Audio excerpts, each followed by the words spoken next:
Today, we are working on a very special project. An old friend asked me for some help on his project car, so we're gonna go help him out. Something cool about this project car is the fact that I've never seen another car like it.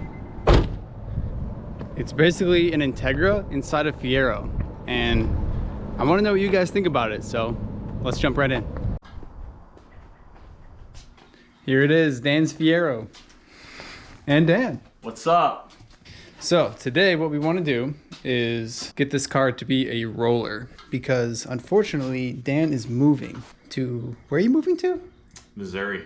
Missouri. What you're looking at here is a 1985 Pontiac Fiero, I believe, that has had the entire rear engine, cradle and suspension chopped out, and we have welded the Integra suspension clip into the back of this so that we can have a Integra B18 engine in this and run Integra suspension. The whole goal was to have this thing basically from engine to wheels think that it was a Honda. And then on the bottom here you can see the Integra subframe, and then this is the Fiero subframe that has been converted that can still unbolt from the chassis, which is pretty cool in case it ever needs to come out for whatever reason. Yeah, this is what we're working with today. Yeah. We got just a little bit of a gap here. Yeah, this side's looking pretty good. A little goopy on the welds, but good enough. So luckily, he has already centered the shock towers within the car where he wants the wheel to sit. So that saved us a lot of time today. So Dan, how did you center this into the engine bay? Well, I thought about it a lot. I would take like masking tape and I would stretch it across, and then I would mark different locations, and a lot of it's kind of eyeballing and sighting along the masking tape, but what I knew is that the shock towers for both the Integra and the Fiero were centered over the wheels. So wherever the shock towers ended up was going to be the middle of the wheel. So I knew my shock tower centers had to be roughly the same this way. You'll see that I got little marks right here. So I knew that I had it right this way. I had to get it even spaced this way. So I knew these holes were the same location on both sides. Be careful, because some cars are asymmetrical, but on an Integra they're the same on both sides.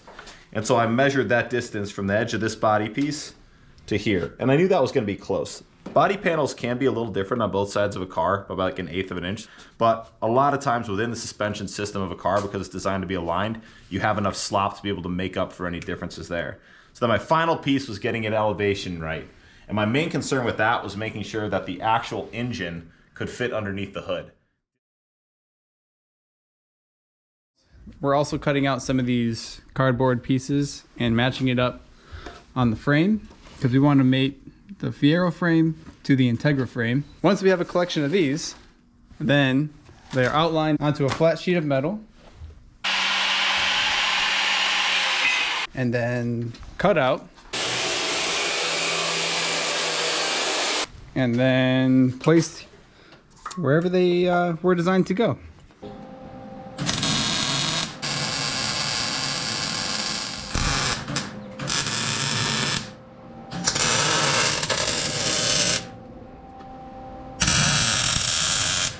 What we want to do now is start filling in the wheel well area, because this is actually the main frame on the Fiero. We're going to start grinding away some of the adhesive and the paint that's on the Fiero frame itself.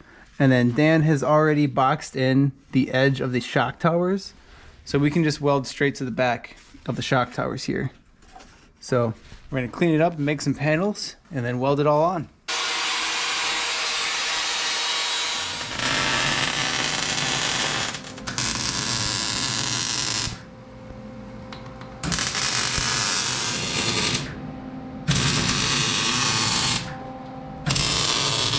Alright, so we've welded the wheel well arches that connect the shock tower to the frame of the Fiero, and we've also boxed in the frame from the Integra to the Fiero. What we want to do now is fill in the top shock tower gap to the Fiero frame here. Easy.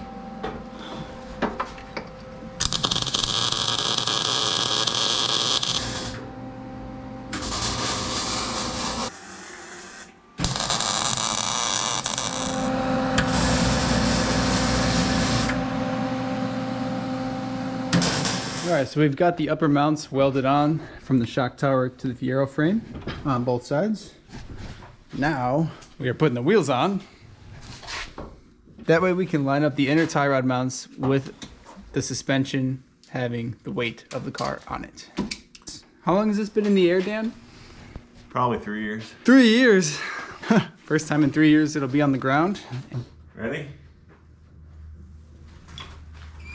Oh my gosh, look how low it is! I love it! Oh, it's so aggressive again. It's been just monster trucked for so long.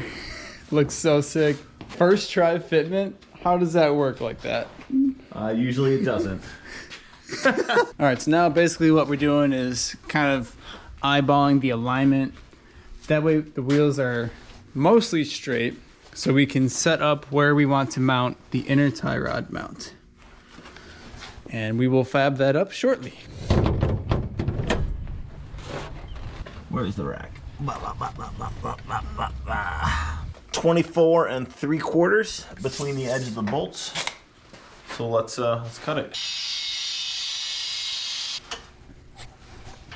So the reason we're putting this bar here is you have to remember this is a front subframe from an Integra.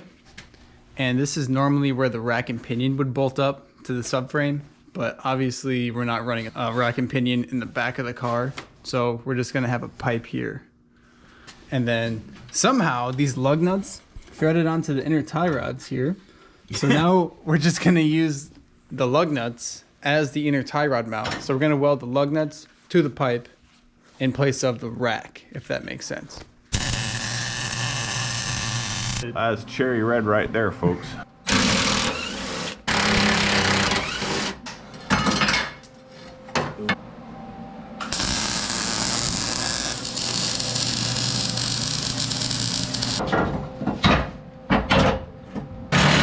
Yeah.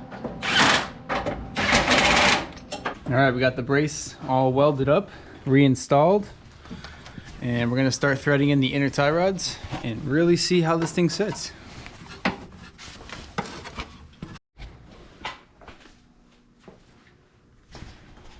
All right, we got the car on the ground, got the tie rods mounted. It looks pretty good. I think it looks great. I think we did a good job tonight. What do you think, Dan? I think we did a darn good job tonight. Anyone can do this stuff. It's nothing crazy. Believe in yourself and buy a welder. True. It's the best investment. Is a welder and a grinder and some metal. Yep, that's all you need. It looks so cool too. It looks like it was supposed to be like that. Right? Oh, and if you're wondering why this brace is here, it helped keep the shape of the shock towers while they were being transported after they were cut off a car. Because if this shock tower got out of whack from that shock tower while we were welding it in, this whole thing would have been a nightmare. But because we took our time and thought about the problems we might encounter, it was a dream. Everything worked as it should. So just think ahead and, plan out what you're going to do. Think about what could happen and just prepare. Because things will happen that you don't prepare for, and you want to have prepared for everything else. This is great. You need to sign it. Signed. Hell yeah, we did it. Thanks for sticking around. Be sure to drop a like and subscribe if you want to see more of this build. I can't wait to see it all finished and driving, so yeah, see you next time.